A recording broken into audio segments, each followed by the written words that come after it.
Hi everybody, this video is to teach newbies a little bit about beginning astrology, how to read charts and starting to get to know stuff.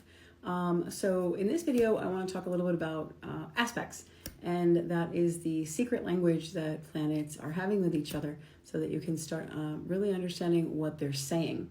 All right, now that is a very complicated concept, but it can be taught at super preliminary level, beginner, intermediate, advanced, and then obviously post-advanced, looking into more mastery level. But nonetheless, you got to start somewhere, and I want to shed some light on that for you. So again, it's called aspecting. I'll do more videos on this if you find it helpful. If you want the full lesson and deep meanings, then you can check out my Patreon for $13 a month. All right, guys, let's get started. So the first angle, it's actually, it deals with angles, but the first aspect is a conjunction. So a conjunction looks like this. It's a little circle with a line. The next aspect is a sextile, and it kind of looks like an asterisk. Then we have the square, and it's exactly a square. The next one that we have is a trine, and it looks like a triangle. After that is the quincunx, and it kind of looks like a little triangle, like a little hut with a little line on, like a little roof or something, or maybe a seesaw, I guess.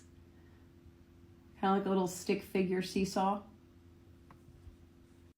Now, excuse my chicken scratch, but I'm writing at an angle. So this is in opposition, and it kind of looks like a little dumbbell or something. A little circle with a line and a little circle.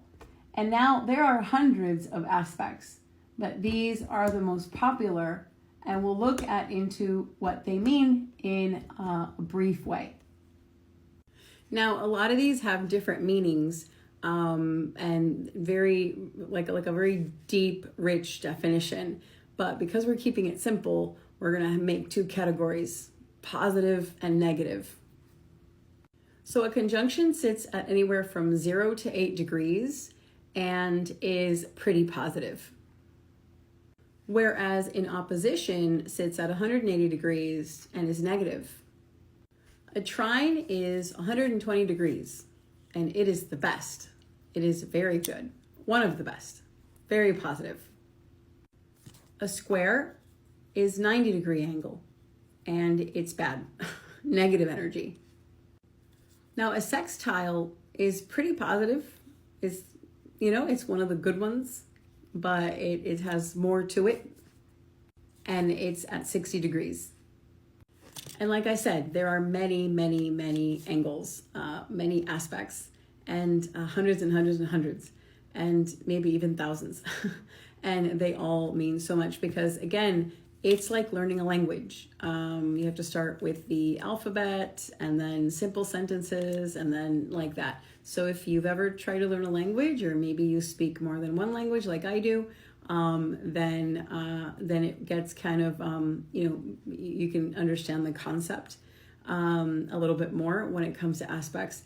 And yeah, you basically, astrologers, we specialize in understanding the communication, the language being spoken between the planets or any of the celestial bodies and any of the other, micro categories in that, like asteroids and all of that.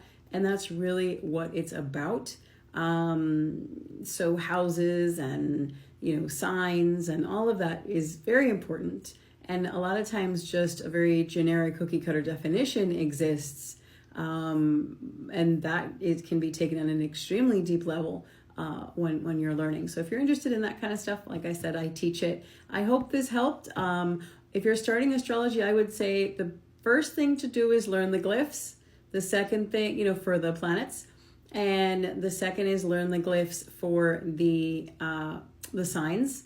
Learn the houses.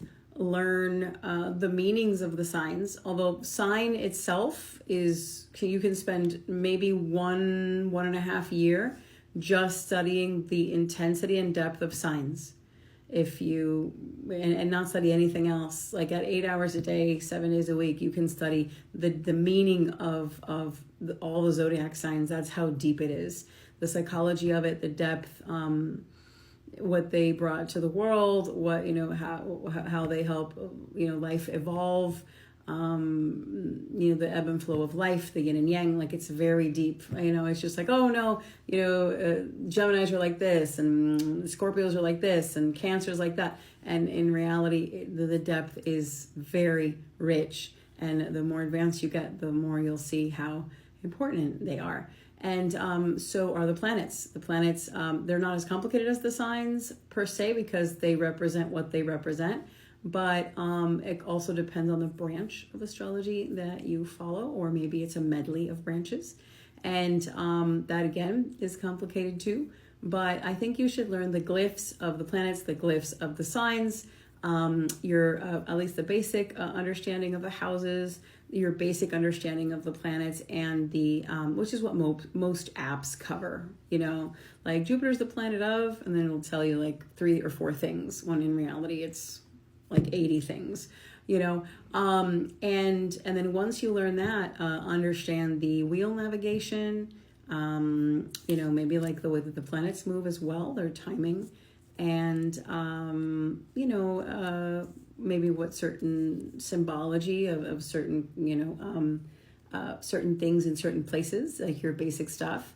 And then start learning your glyphs and your basics of aspecting, things like that. And I think that is a really good start, so that you feel more comfortable and understanding, identifying people's identities.